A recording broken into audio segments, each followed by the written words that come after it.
भारत की आर्थिक स्थिति एक रहस्य की तरह है। हम दुनिया की सबसे तेजी से बढ़ती अर्थव्यवस्थाओं में से एक हैं। लेकिन इस विकास के साथ ही असमानता का एक बड़ा मुद्दा भी है। क्या आपने कभी सोचा है कि यह कैसे संभव है? आइए हम इस आर्थिक विरोधाभास को समझने की कोशिश करते हैं।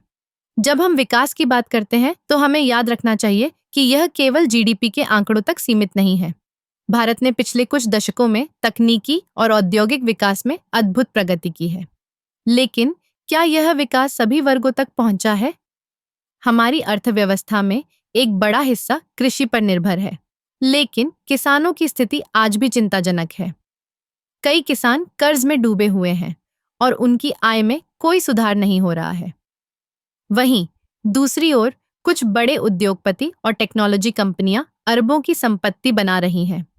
यह असमानता एक गहरी खाई पैदा कर रही है।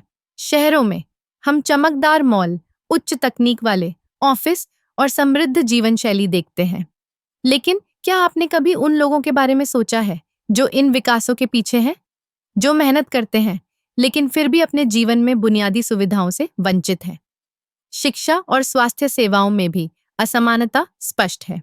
उच्च शिक्षा प्राप्त करने वाले और अच्छे स्वास्थ्य सेवाओं का लाभ उठाने वाले लोग आमतौर पर उच्च आय वाले वर्ग से आते हैं, जबकि गरीब और मध्यम वर्ग के लोग इन सेवाओं से वंचित रहते हैं। सरकार ने कई योजनाएं बनाई हैं, जैसे कि जन धन योजना, आयुष्मान भारत, लेकिन क्या ये योजनाएं वास्तव में उन लोगों तक पहुंच रही हैं जिन्हें इसकी सबसे ज्यादा जरूरत है? क्या ये योजनाएं सिर्फ कागजों पर हैं या वास्तव में समाज के निचले तबके तक प्रभावी रूप से पहुंच रही हैं? हमारी अर्थव्यवस्था का यह विरोधाभास हमें सोचने पर मजबूर करता है।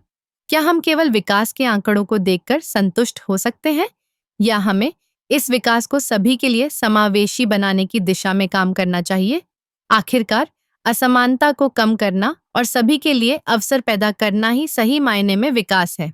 हमें एक ऐसी अर्थव्यवस्था की दिशा में बढ़ना होगा जहां हर भारतीय को अपनी मेहनत का फल मिले।